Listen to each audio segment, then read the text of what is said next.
آله وصحبه أجمعين وبعده. قال المؤلف والإمام العلامة الحبيب عمر بن محمد بن سالم بن حفيظ في كتابه مزن السكينة والسكون شرح قصيدة لا يكثر همك ما قدر يكون للإمام القطب الحبيب عبد الله بن علي بن محمد الحداد إلى أن قال رضي الله عنه. ويقول الشيخ عمر بن مخرمة باللهجة الدارجة العامية: يا ظنيني ظنى حالي ولا أطمع بحيلة، حيلة العبد فيما قدر الله قليلة، الآدمي ما يقع له غير ما قد قضي له، لو تعب ما زيدوا له فتيلة. ويقول الإمام العدني: والرزق في الأم الكتاب مقسوم، فلا تكن به يا بليد مهموم، في كل يوم لك نصيب معلوم. وجاء في الأثر: ما قدر لما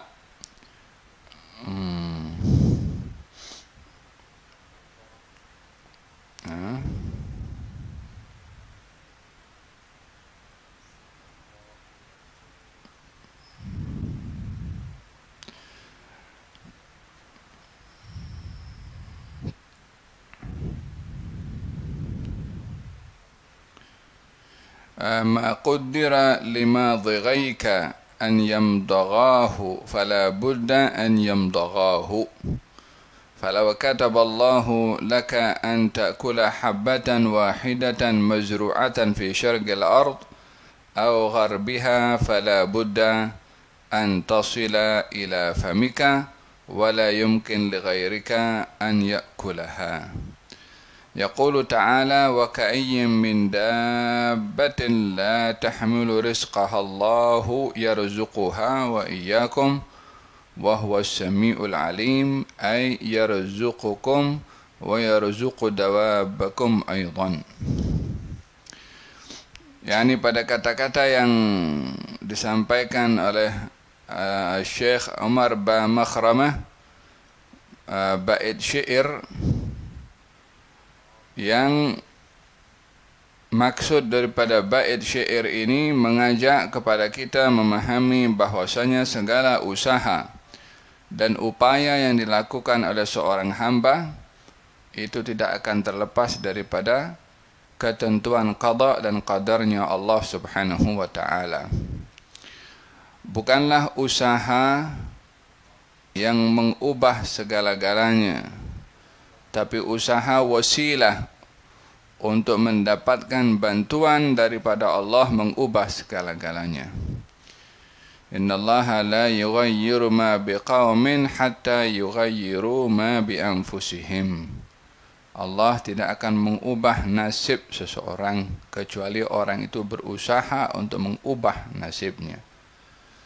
Yani usaha seseorang mengubah nasib akan menjadi sebab bantuan daripada Allah untuk dipenuhi permintaannya untuk mengubah nasibnya kepada keadaan yang lebih baik.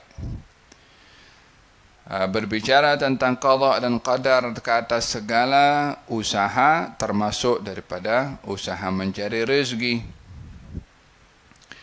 Kata Imam Abu Bakar Al-Adani: wal rizqi fi ummil kitab bagusum.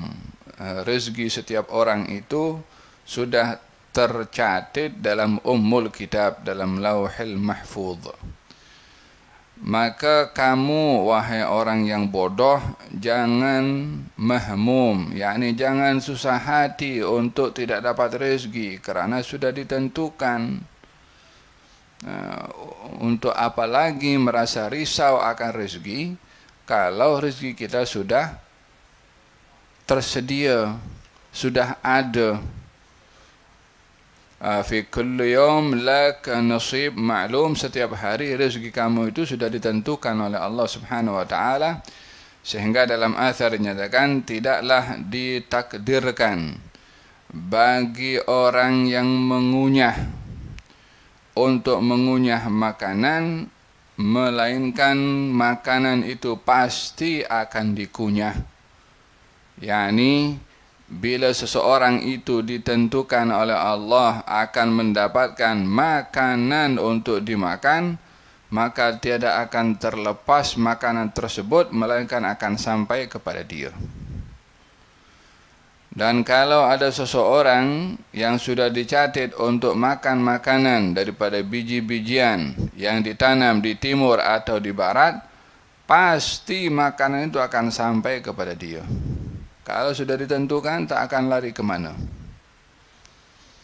Hadza keimanan kepada Allah Subhanahu wa taala ke atas apa yang sudah ditentukan oleh Allah daripada qada dan qadar, termasuk mengenai rezeki. Allah Subhanahu wa taala berfirman, wa ka'ayyim min dabbatin la tahmilu rizqaha Allahu yarzuquha wa iyyakum. Tiadalah apa saja makhluk yang melata di atas muka bumi yang membawa rezekinya, melainkan Allah yang telah menjamin rezeki kepada semua makhluk yang melata di atas muka bumi, termasuk kamu wahai manusia. Wa huwas samiul alim, Allah Maha mendengar lagi Maha mengetahui. Ianya adalah merujuk bahwasanya semua makhluk ini memerlukan bantuan rezeki kepada Allah, dan semua sudah dicatat, sudah diagihkan, sudah ditentukan, sudah ada peruntukan rezeki untuk setiap makhluk. Jangankan manusia, hatta semut pun punya rezeki sudah ditentukan oleh Allah Subhanahu wa taala. Wa ma min dabbatin, tiada apa saja makhluk yang melata, yang bergerak di atas muka bumi ini, melainkan rezekinya sudah dijamin oleh Allah Subhanahu wa taala. Oleh sebab itu, kerisauan akan rezeki menjejaskan kepada keimanan. Faham dong? Mungkin orang bertanya, saya perlu rezeki 10 ringgit, tapi kenapa saya dapat 7 ringgit? Rezeki kamu ditentukan 7 ringgit. Saya cari 10 ringgit, tapi dapat 100 ringgit. Macam mana? Ya rezeki kamu 100 ringgit. Pengagihan itu terpulang kepada yang memberi rezeki. Untuk diberi berapa oleh Allah Subhanahu wa taala pada rezeki, pastinya sudah ditetapkan berapakah rezeki setiap orang.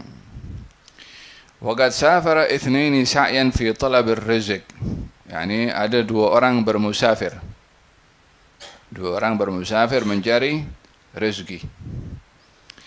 Wa wasalu ila Singapura.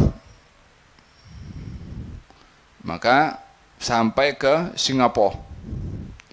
Wa fataha kullu wahidin minhuma dukkanan. Masing-masing daripada kedua orang itu membuka kedai. فَكَانَتِ النَّاسُ تَأْتِي إِلَى عِنْدَ أَحَدِهِمْ وَلَا تَأْتِي إِلَى الثَّانِي. Ramai orang yang datang ke kedai salah seorang berbandingkan kepada kedai yang kawannya. Jadi dua orang datang ke Singapura untuk berniaga, buka kedai. Tapi kedai yang satu ini lebih ramai daripada kedai yang lain. Wa huma yabi'ani nafsal bidha'ah. Yang peliknya adalah dua-dua orang ini pada kedainya menjual barangan yang sama. Tapi yang satu ramai customer, yang satu lagi kurang. Faqala tsani lil awwal sanatabadalul mahal. Maka yang kedua ini berkata kepada yang pertama kawannya, jom kita tukar kedai. Kita tukar kedai. Fatabadala, maka bertukarlah keduanya. Fatahawwalatin nasu ila dukkanil awwal wa baqiya halus tsani. Maka tetap juga orang itu ramai di kedainya orang yang memang dari awal itu ramai kedainya. Yang kedua tetap tak ramai orang yang datang ke kedainya. Kama huwa la yati ilaihi ahadun. Yang satu tetap ramai, yang satu tetap kosong, tak ada yang datang. ثم اشترى هذا الثاني كمية كبيرة من الحديد فلم يشتره أحد منه حتى كاد أن يفسدا فعرض عليه الأول شراءه منه فباعه عليه وبعد أيام جاءت شركة واشترت كل الحديد بثمن كبير منه وكان الثاني حسن الخط فكان يقول هذا حسن الحظ ini bukan خط ya.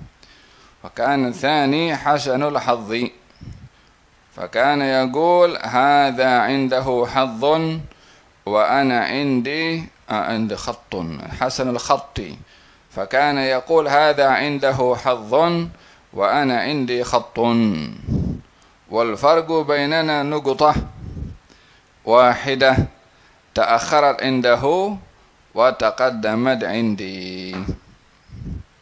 نعم.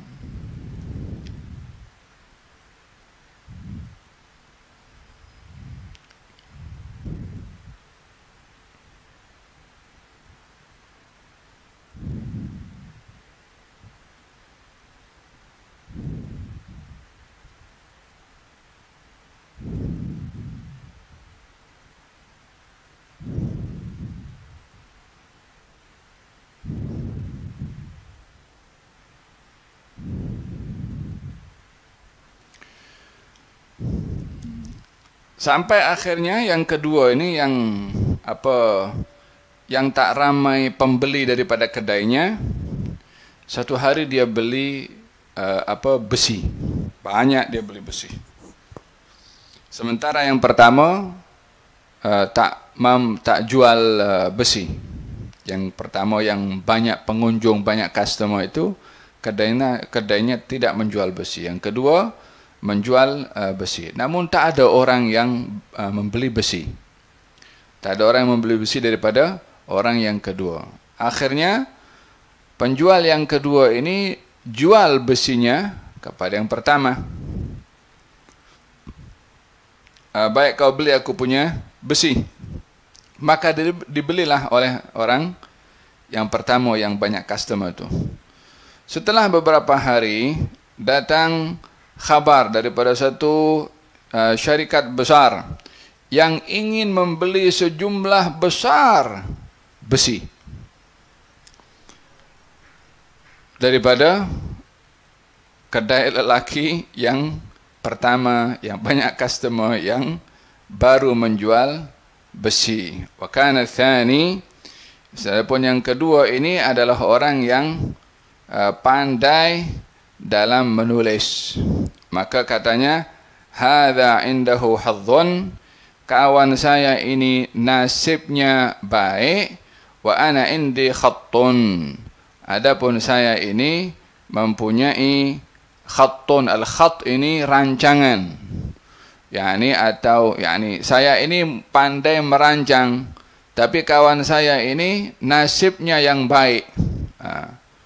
Jadi yang pertama yang customernya itu kurang, merancangnya pandai, tapi nasib tidak memihak kepada dia. Yang kawannya yang banyak customer itu nasibnya selalu baik, apa saja dia jual orang beli. Ini menunjukkan bahwasanya katanya perbezaannya perbezaan antara pertama dengan kedua satu titik. Ini khattun sama hadzun. Khattun kha, hadzun ha. Yang ta dengan dha, bezanya pada peletakan titik. Kalau khattun titiknya di atas kha, kalau hadzun titiknya di atas dha.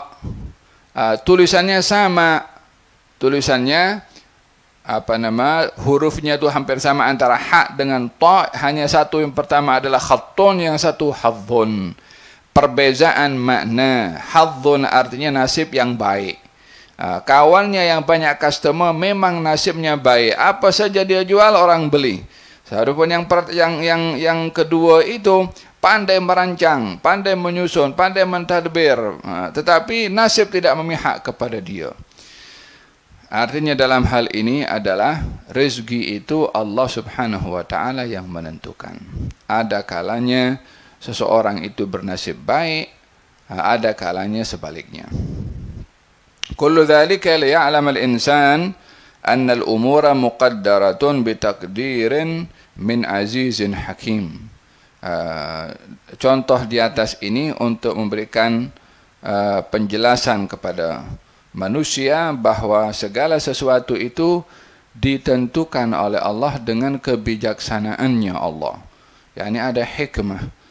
Kenapa Allah Subhanahu wa taala menetapkan hal sedemikian. Saya ingat dalam beberapa yang lalu saya nukil satu hadis. Maksud daripada hadis itu, Allah kadang-kadang Allah memberikan kekayaan kepada seorang dan tidak diberi miskin, karena khawatir kalau diberi miskin dia akan kufur kepada Allah. Kadang-kadang orang diberi miskin, tidak diberi kaya, karena kalau diberi kaya dia boleh kufur kepada Allah. Ada kalanya orang diberi sehat, tidak diberi sakit, karena kalau dia sakit dia tak mampu memikul sabar dalam sakit sehingga dia boleh kufur kepada Allah. Ada kalanya orang itu diberi sakit, tidak diberi sehat, karena khawatir kalau diberi sehat dia boleh kufur kepada Allah.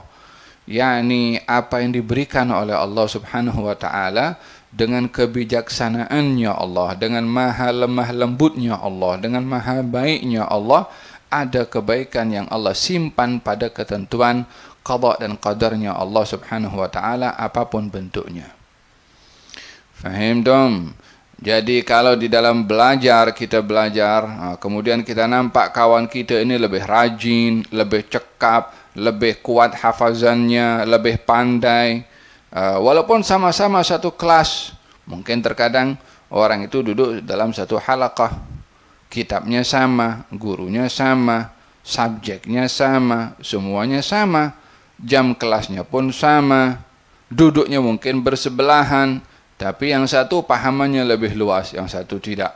Khalas? Allah dah agihkan macam tu. Maka dalam hal ini tidaklah orang itu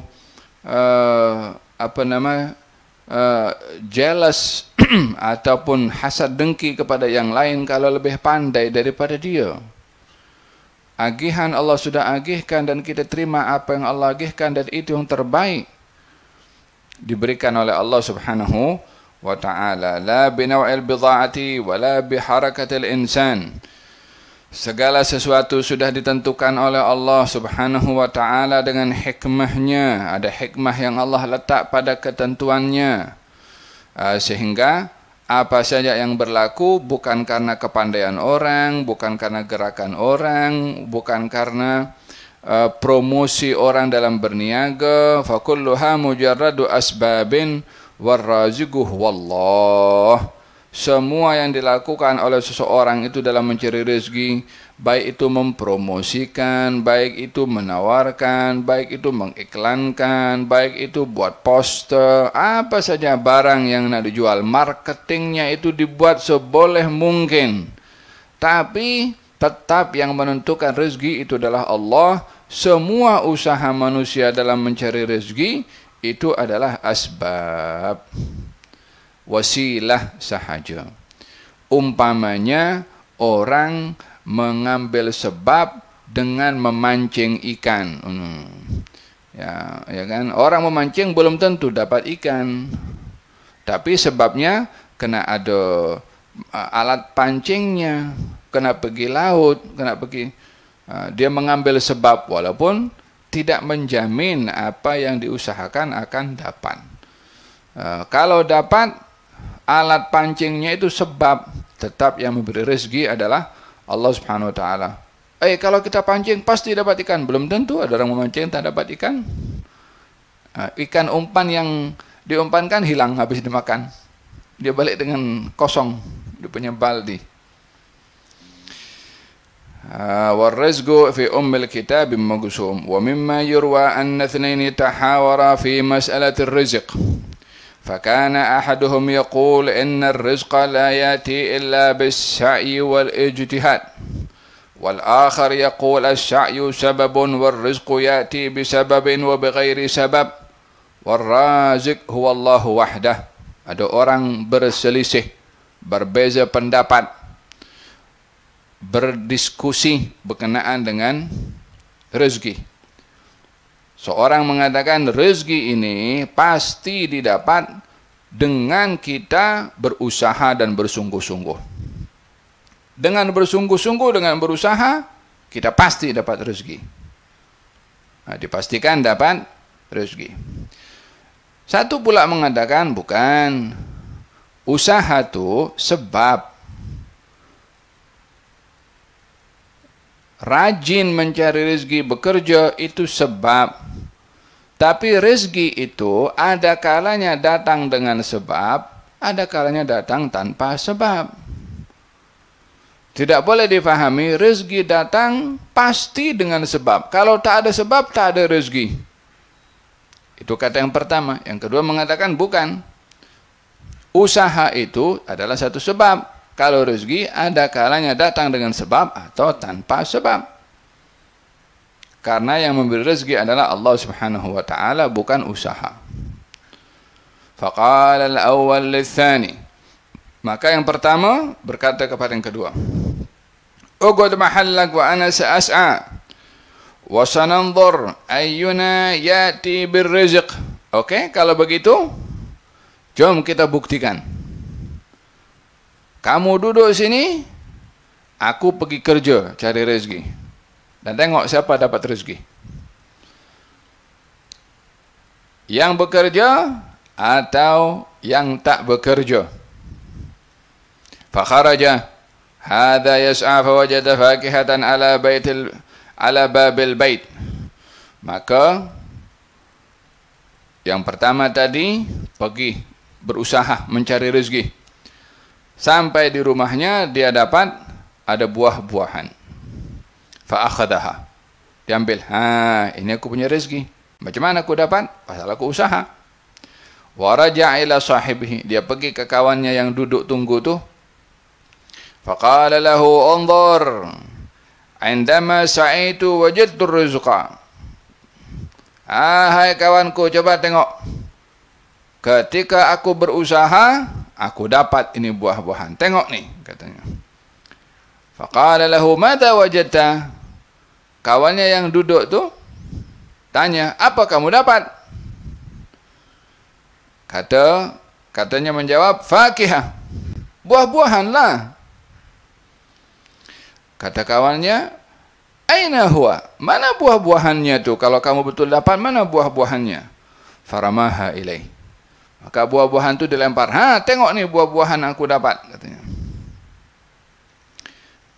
Maka ketika dilempar, dia ambil dimakan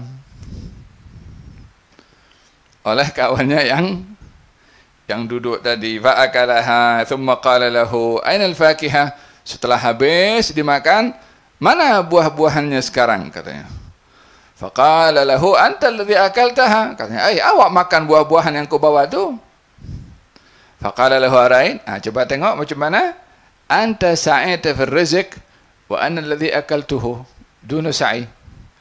Kamu yang usaha cari rezeki, tapi yang makan rezekinya aku tanpa berusaha. Fanadima hadha ala i'tiqadihi wa hadha wa taba minhu. Ini bukti nyata. Bukan bermakna dalam hal ini kita duduk tunggu orang bagi lemparkan buah-buahan untuk kita makan. Of course tidak seperti itu. Tetapi ingin meyakini bahwa ingin menempatkan kedudukan antara usaha mencari rezeki dan yang menentukan rezeki itu dua perkara yang berbeza. Ya, usaha adalah sebab, yang menentukan dapat rezeki adalah Allah, dan Allah itu tak terikat di dalam memberi rezeki dengan usaha atau tanpa usaha. Terpulang kepada Allah nak bagi kepada siapa. Ya kan?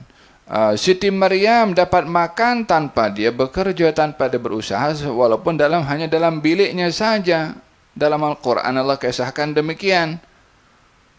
Ya kan, ditanya oleh Nabi Zakaria, "Anna laki hadha?" Hai, macam mana ada makanan ada di tempatmu? Qalat huwa min indillah. Inna Allah yarzuqu man yasha' bighairi hisab. Ini makanan datang daripada Allah. Allah yang memberi rezeki kepada sesiapa tanpa hisab. Bermakna dalam Siti Maryam bekerja atau tidak, berusaha atau tidak. Tidak berusaha, Allah mampu memberikan rezeki kepada seorang walaupun tanpa usaha. Namun, yang dijadikan oleh Allah sebagai sunnah di atas muka bumi ini, untuk berusaha mencari rezeki, karena usaha mencari rezeki itu adalah perintah Allah subhanahu wa ta'ala, yang menentukan memberi rezeki Allah sendiri. Jadi kalau Allah ingin bagi, terpulang kepada Allah subhanahu wa ta'ala, dan tak boleh dibatasi. Allah hanya memberi rezeki kepada yang berusaha saja. Yang tidak, Allah tak kasih. Pasal apa? Tak boleh. Tak boleh sebab tak bekerja. Siapa yang membatasi Allah untuk memberikan kepada siapa yang dikehendaki oleh Allah subhanahu wa ta'ala? Wa mimma yudhkar anna rajulan salihan ja'a ila baladin fa'atakafa fil masjid. Ada satu orang saleh datang ke satu wilayah dan dia i'tikaf di dalam masjid. Wa ba'da ayamin khatabahu al-imam alladhi yusalli bihim. Setelah beberapa waktu, yakni ada orang ini daripada satu negeri, dia datang ke negeri yang lain. Entah dia berhijrah ke atau ada tujuan-tujuan tertentu, Allahu alam. Falhasil dia singgah, dia duduk di satu negeri ini sebagai pendatang baru. Maka dia kerap pergi ke masjid yang berhampiran. Satu hari didatangi oleh imam yang mengimamkan salat di masjid tersebut. Katanya, "Anta rajulun gharibun jalisun fil masjid." Kamu ini orang asing yang baru datang dan kerap duduk di masjid selalu. "Wala ara laka amalan, famin aina ta'kul?" Saya nampak kamu kerap datang pergi ke masjid dan saya tak nampak kamu bekerja. Jadi macam mana kau makan? Kata si imam. Lelaki tadi mengatakan, "Inna Allah yaqul fi kitabih wa ma min dabbatin fil ardi illa 'ala Allahi rizquha." Lelaki tadi menjawab dengan membaca firman Allah bahwasanya tiada apapun yang melata di atas muka bumi ini kecuali sudah dijamin rezekinya oleh Allah. Faqala lahu, imam berkata, "Hadza sahih, lakin la budda min al-kasbi." Betul, tapi kan mesti kena berusaha juga, bekerja mencari rezeki. Wa akhadha yulihhu alaih. Dipaksa atau dikorek oleh imam tu. Macam mana kau makan kalau tak bekerja? Kata si imam. Faqala lahu, siapa nama? Lelaki tadi mengatakan, "Inna jaral masjid al-Yahudi dhamina li kulla yawmin biraghifain." Katanya, saya ada tetangga, dia orang Yahudi. Setiap hari tetangga saya ini memberikan 2 keping roti untuk saya makan. Jadi saya merasa cukup dengan 2 keping roti pemberian jiran. Kata si lelaki yang saleh tadi. Faqala lahu, imam berkata, "Al-an la bas." Kalau begitu barulah saya lega. Karena saya tahu rezeki kamu itu datang daripada mana. Kata si imam. Faqala lahu hadha salih. Orang yang saleh tadi berkata balik pada imam. Katanya, "Subhanallah. Dzakartu laka dhaman Allahi fama itma'annat nafsuka wala wathiqat bih. Thumma dzakartu laka dhaman al-Yahudi faqulta la bas." Kata orang saleh tadi mengatakan kepada imam, "Subhanallah. Aku dari awal tadi engkau tanya, macam mana engkau punya rezeki? Aku bagi tahu Allah yang jamin. engkau masih duk tanya macam mana daripada mana. Setelah aku bagi tahu yang bagi rezeki kepada aku si Yahudi, baru engkau mengatakan, kalau begitu lega. Takkanlah engkau lebih puas dengan rezeki yang Yahudi beri kepada aku berbandingkan rezeki yang Allah dah jamin untuk diriku. Faham tak? Derajatnya orang-orang beriman macam-macam, tidak satu. Siapa bagi rezeki kamu? Allah. Iyalah, tapi kena bekerja. Siapa bagi rezeki kamu kepada kamu? Jiran bagi aku makan setiap hari. Baguslah. Bagi tahu Allah jamin, dia tak percaya. Bagi tahu jiran bagi roti, baru dia berhenti bertanya. Kata lelaki yang saleh tadi mengatakan, atakunu dhamanatul yahudi alladhi yumkin an yamuta aw yughayyir ra'yahu aw yataraja' an dhalika a'zam min dhamanihi al-hayy alladhi la yamut wa qad anzala dhalika fi Qur'ani. Imam, takkanlah kamu meletakkan kepercayaan, keyakinan, kepuasan dalam hati kamu kepada jaminan Yahudi itu yang bagi setiap hari kepada aku 2 keping roti setiap hari. Yang Yahudi itu setiap saat boleh berubah pikirannya. Mungkin hari ini dia tak nak bagi, mungkin dia sakit, mungkin dia mati. Sehingga kalau dia dah mati atau berubah pikiran, aku tak dapat roti daripada dia. Si Yahudi ini manusia tak boleh buat apa, lemah dan tak boleh buat apa-apa. Macam mana kedudukannya lebih meyakinkan kepada engkau pada perbuatannya berbandingkan Allah yang tak pernah mungkir janji dalam memberikan rezekinya kepada setiap hambanya.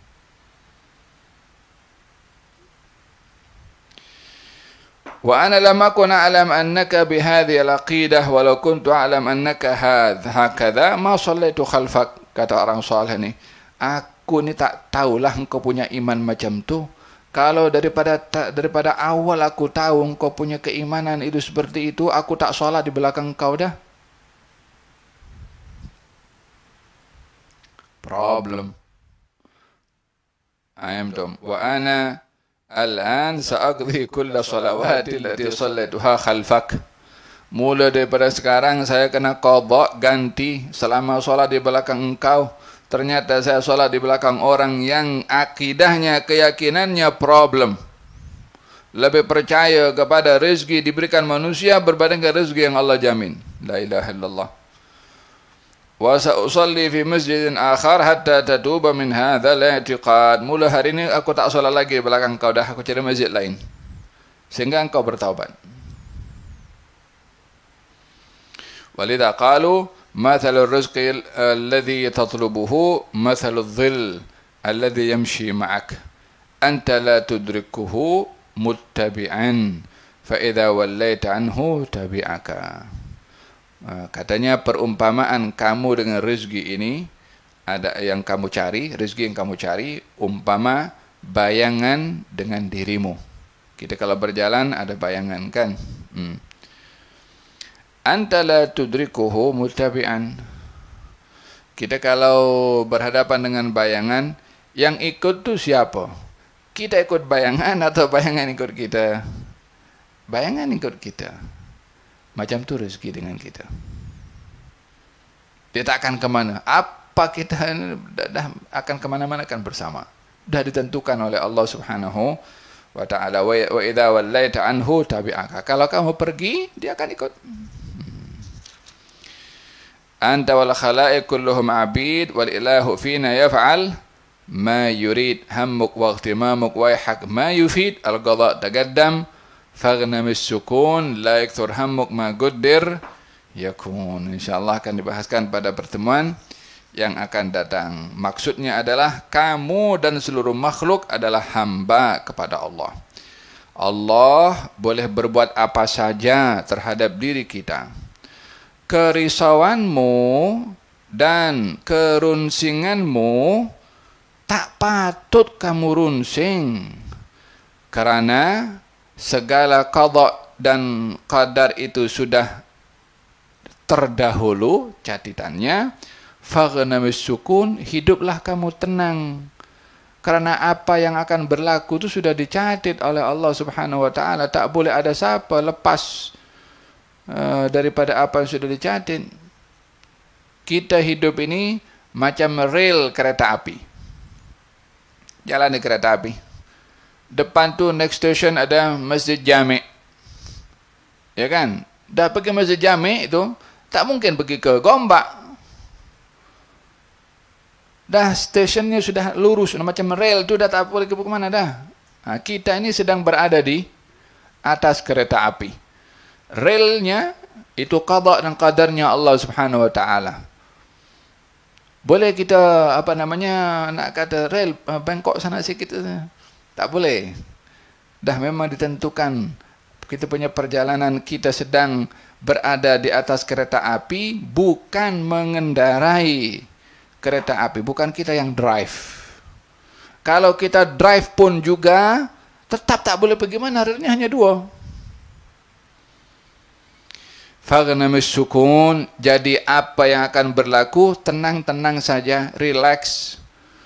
Ini kalau orang nak tahu macam mana runsing, macam mana kita stres, macam mana tension.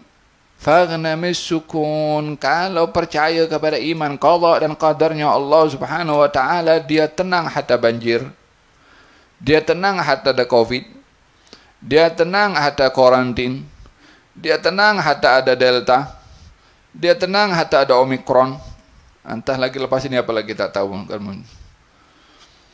Faghnamis sukun. Fahim tak?